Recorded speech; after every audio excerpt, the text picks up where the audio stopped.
¿Alguna vez te has preguntado cómo habrías vivido un invierno hace 1000, 2000 o incluso 3000 años? Imagina por un momento estar en una cabaña de madera, con el viento aullando detrás de las paredes, el fuego luchando por mantenerse encendido y las reservas de comida agotándose mientras las noches se alargan sin piedad.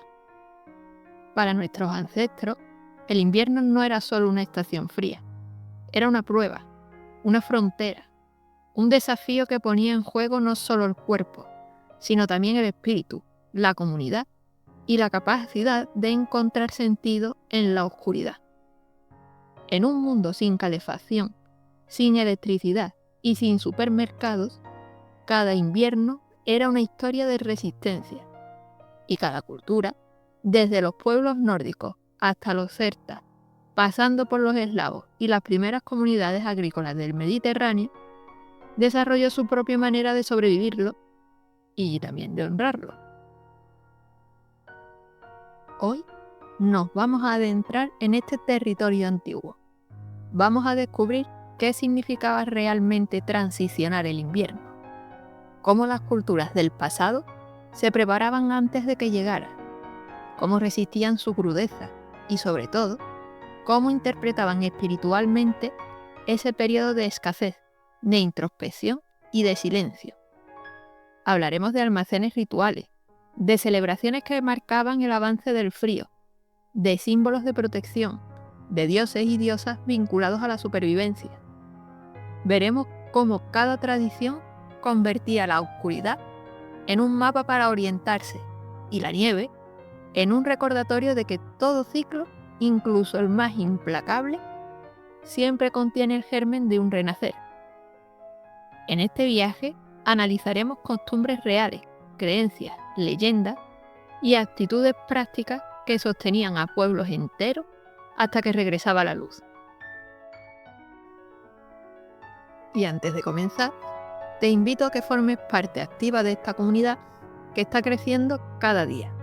Si te gustan los temas sobre paganismo, espiritualidad e historias religiosas y el vínculo profundo entre la naturaleza y las antiguas culturas, suscríbete al canal, déjame un like para apoyar este contenido y cuéntame en los comentarios cuál creencia o tradición invernal te intriga más. Tu participación hace posible que sigamos explorando estas historias, que aunque antiguas, todavía resuenan en nuestra vida moderna. Así que respira hondo, que empezamos. Para muchas culturas antiguas, el invierno representaba una frontera entre la vida estable y el riesgo constante. La llegada del frío marcaba el momento en que las comunidades debían aislarse, racionar comida y protegerse del viento helado, que podía cambiar radicalmente la vida rural.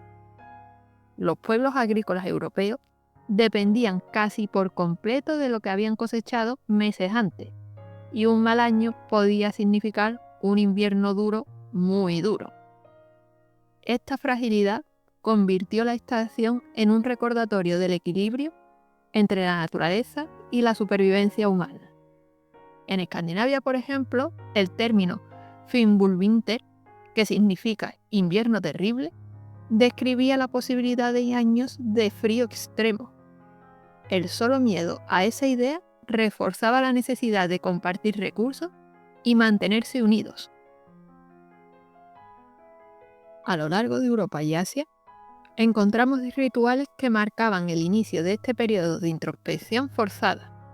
En las sociedades celtas, Samaín no solo celebraba a los antepasados, sino que también señalaba la transición hacia la mitad oscura del año.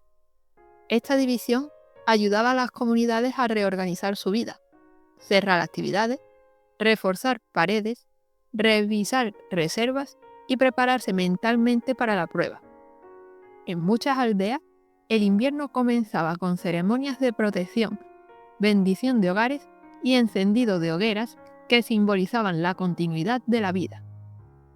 Estas prácticas no eran simples supersticiones, sino respuestas culturales sofisticadas a desafíos ambientales muy reales. Ten en cuenta que para los pueblos antiguos el invierno era también un espacio espiritual profundo. La oscuridad, más extensa que la luz, creaba un ambiente ideal para el recogimiento interior. En muchas culturas se consideraba que los meses fríos eran un periodo en el que el velo entre los mundos se adelgazaba. Y esto no solo ocurría en el mundo celta con Samaín, sino también en tradiciones eslavas, las bálticas o incluso las mediterráneas. La falta de actividad agrícola dejaba más tiempo para observar los ciclos invisibles, el movimiento del sol, el estado de la tierra o el comportamiento de los animales. Esta conexión introspectiva era entendida como un aprendizaje en sí mismo. Los pueblos antiguos prestaban atención cuidadosa a las señales del entorno, porque su supervivencia dependía de ello. El comportamiento de los animales era un indicador muy importante. Si observaban que el comportamiento de las ardillas era acumular más alimento o que las aves migraban antes de lo habitual, sabían que un invierno más duro del habitual se acercaba. También vigilaban la humedad del suelo, claro, la densidad de la nieve temprana y la intensidad de las primeras heladas. Estos conocimientos empíricos se transmitían oralmente de generación en generación, formando una especie de ciencia popular que guiaba decisiones cruciales. En las regiones nórdicas y alpinas, los techos de las casas se construían con ángulos y materiales diseñados para soportar grandes pesos de nieve. En los territorios celtas, los almacenes subterráneos permitían conservar alimentos a una temperatura estable. Incluso en el Mediterráneo, donde el invierno era más suave, las actividades agrícolas se reducían y se realizaban podas y cuidados específicos para preparar la tierra para la primavera. Estos métodos eran estrategias prácticas, pero también se ritualizaban. Se ofrecían alimentos simbólicos a los espíritus protectores, se bendecía el grano almacenado o se realizaban invocaciones para asegurar la fertilidad futura. Por otro lado, en muchas culturas, los rituales eran la columna vertebral que sostenía a la comunidad durante los meses oscuros. En Escandinavia, por ejemplo, se realizaban ceremonias para pedir protección a los dioses mientras se atravesaba la época más peligrosa del año. En las culturas celtas, se encendían velas y era común mantener un fuego durante toda la noche para honrar la continuidad de la vida. Incluso en los territorios eslavos se dejaban ofrendas a los espíritus del hogar, que se creían que ayudaban a mantener el calor y la armonía en la casa. Todos estos actos tenían un impacto emocional profundo, pues creaban un sentimiento de control dentro de un entorno que era muy impredecible y sobre todo muy letal. En las zonas rurales de Europa también era común realizar reuniones comunales con músicas y relatos durante las noches más largas.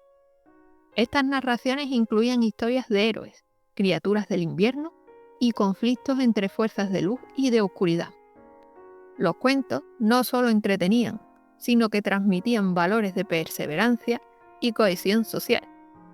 En algunos lugares, las personas hacían pequeñas figuras de paja para representar la renovación que llegaría con la primavera, recordando que la vida siempre vuelve a brotar, incluso bajo metros de nieve. Y por fin, a medida que los días comenzaban a alargarse, las comunidades antiguas observaban cambios sutiles pero significativos.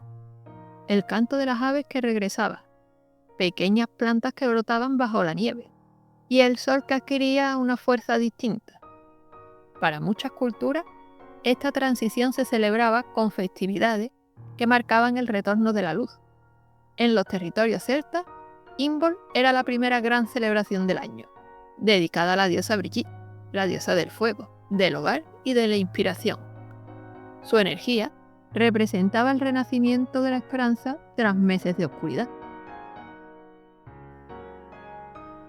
Por su parte, en el Mediterráneo, La Candelaria cristiana heredó muchos de estos simbolismos, convirtiéndose en una celebración de purificación y de anuncio de luz. Las culturas nórdicas, por su parte, observaban este periodo como un momento para reparar herramientas, planificar las siembras y agradecer haber superado lo peor del invierno. Esta etapa final no era simplemente un alivio, sino una parte vital del ciclo espiritual, la certeza de que la oscuridad tiene un límite y que cada estación prepara el terreno para la siguiente. Y así, a lo largo de este viaje, hemos explorado cómo las culturas antiguas entendían la transición del invierno desde múltiples perspectivas, como un desafío físico, una etapa espiritual profunda y un ciclo natural lleno de señales que marcaban la vida cotidiana. Hemos visto cómo la oscuridad no es solo la ausencia de luz, sino un espacio simbólico para la introspección, la comunión con los dioses y la fortaleza emocional. También hemos descubierto cómo estos pueblos observaban atentamente la naturaleza, cómo creaban rituales para sostener la esperanza y cómo celebraban el renacimiento que se anunciaba con la llegada de los primeros signos de la primavera. Y ahora, después de recorrer este paisaje ancestral, yo te invito a reflexionar. ¿Qué representa para ti el invierno? ¿Una despedida? ¿Un descanso? ¿Una transición? ¿O quizás el anuncio silencioso de que hay algo en tu vida también que está por renacer? Cada persona vive esta estación de forma distinta, claro, y conectar con esa sensación puede abrir una puerta poderosa hacia tu propia espiritualidad y hacia tu ritmo personal. Así que si te ha gustado este viaje por el invierno y sus significados ocultos, te invito a suscribirte, a dejar tu like y a compartir en los comentarios qué parte te ha resonado más o qué tradición invernal te gustaría recuperar. Tu apoyo ayuda muchísimo a que este canal siga creciendo y a que podamos seguir explorando juntos la sabiduría antigua y su eco en nuestra vida moderna. Y no te pierdas el próximo video, donde profundizaremos en un tema fascinante: mitos y criaturas del invierno en Europa. Un recorrido por seres misteriosos, guardianes, espíritus y figuras legendarias que habitan la estación más profunda del año. Que la luz que nace en la oscuridad te acompañe en tu propio camino y nos vemos pronto en el próximo video.